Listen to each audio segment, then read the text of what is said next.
Who do you think your inspirational figure was growing up? It's a good question. This is going to be kind of weird, but this is where our motivation came from, me and my brothers. So me and my brothers, when we were younger, we used to watch all the All Accesses for Floyd Mayweather.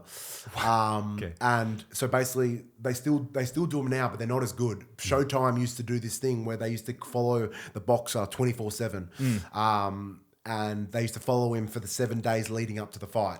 And Floyd's so outspoken, and which is why we gravitated to Floyd. You know, we loved, so anytime we would watch the tapes over and over again, like when he fought Mosley or when he fought De La Hoya or when he fought Maidana, and there's this 3-episode series, but the way he would speak about his craft or like the thing that he was good at was so inspirational to us, you know, like how dedicated he was to his sport. And, you know, you're speaking about the Conor McGregor thing. There's a famous saying in boxing is that it's hard to go run the miles when you wake up in silk sheets. Oh, that's exactly it. And that's what made Floyd so different for us anyways when we were, is that for some reason mentally, he never lost the drive. Like he was most paid athlete for it was like 5 years or something years like that. on years. Yeah. So top of the Forbes list, right? Yeah. Most paid athlete. He was making more money than anyone.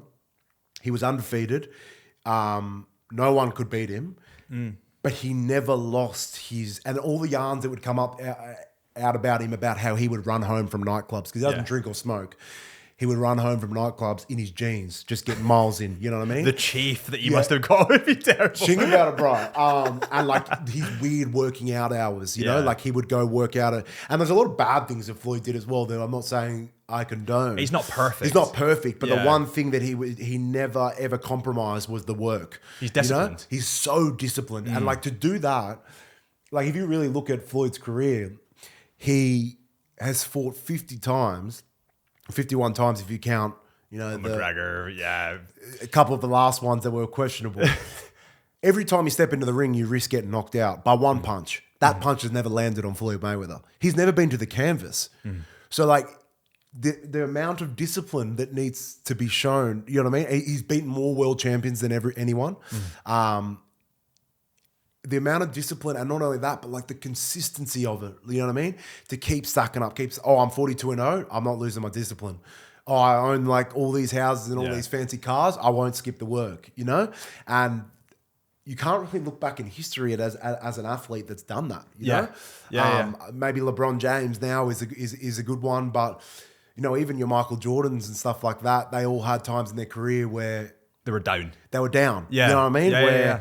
Floyd was never down, you know, and he never. It's mind-boggling. And I remember it was so inspirational to us. We would watch, and he has the background of coming from Michigan, and his dad was a boxer. His uncle was a boxer. Both of them went to jail, and he had to really fight, you know, for his where he is now, and that was so inspirational to us. So it's not necessarily a rugby player that was the foundation of our inspiration. I would say it was probably just another athlete from another sport that sparked that interest in us.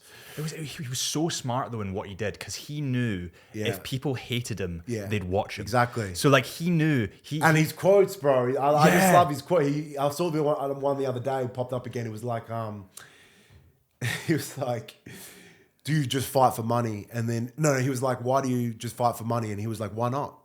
He was like, then he's like, I'm a prize fighter. You know, that's what I'm supposed to be fighting for. And he's like, I think his ending quote was like, money don't make me, I make money. And it was just like, yes, Floyd. You know what I mean? It's just entertaining. Like and in rugby, there's not really a personality like that because obviously individual sport and stuff like that. Yeah. And he's so outlandish and everything, but he was so smart with, he didn't care he adopted the villain role. Yeah. You know? Yeah. And that's hard not to let that get to you. Oh, well, every stadium you go to, there's 60,000 people hovering to see you lose. Yeah.